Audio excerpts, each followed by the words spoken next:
The structure of the League of Nations was severely frail. It had very ambitious aims considering that the countries in command were severely weakened.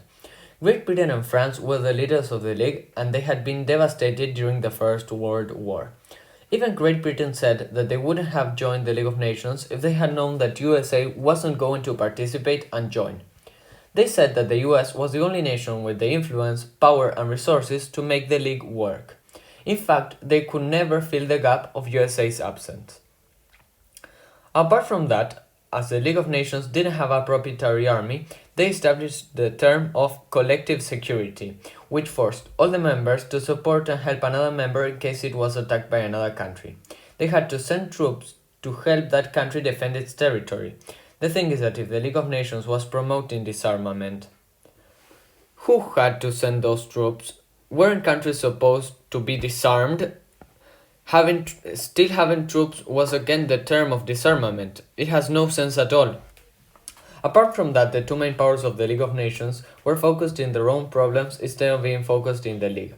On the one hand, Britain wanted to re-establish trade and rebuild its empire. On the other hand, France feared that the League of Nations was too weak to protect them from a German attack. The League didn't have an army of its own, so it directly depended on the troops Britain may send. The French knew that Britain would not send troops, so they were determined to violate the terms of the League in case they were attacked. They were going to reinforce their army. Moreover, there were several problems in the organization of the League. To begin with, the assembly, that was a sort of parliament, was almost useless. I think that it was almost useless because it only met once a year and its decisions had to be unanimous. What does this mean? It means that the decisions taken had to be approved by all of the members of the assembly, all the representatives. This had a problem, because if there was any conflict regarding a member of the League and that country had to be punished for its actions, its representative would simply deny the punishment and the decision would never be approved. This country, which really deserved a punishment, would never receive it, because the decision wasn't taken unanimously. Apart from that, the Council suffered internal problems. The Council was like a more exclusive assembly with less representatives. These representatives were chosen by the assembly. The Council had internal problems. There was a discrepancy in the amount of power the members had. There were members that had more power, for example Great Britain, France, Japan or Italy, and there were others that had less power. These were called temporary members, and they were elected by the assembly. The members that had more power were the permanent members. These members, which were permanent, had a veto.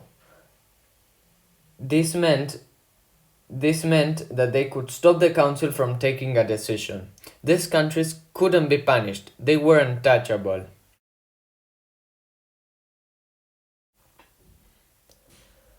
Last but not least, we don't have to forget that the League of Nations also faced problems on its commissions. These commissions had huge and difficult objectives they wanted to achieve.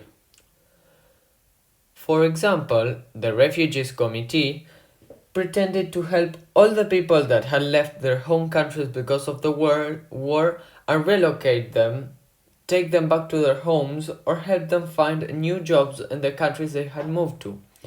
Moreover, the Mandates Commission attempted to control the way in which Great Britain and France treated the colonies that they had obtained from Germany and its allies after the First World War ended.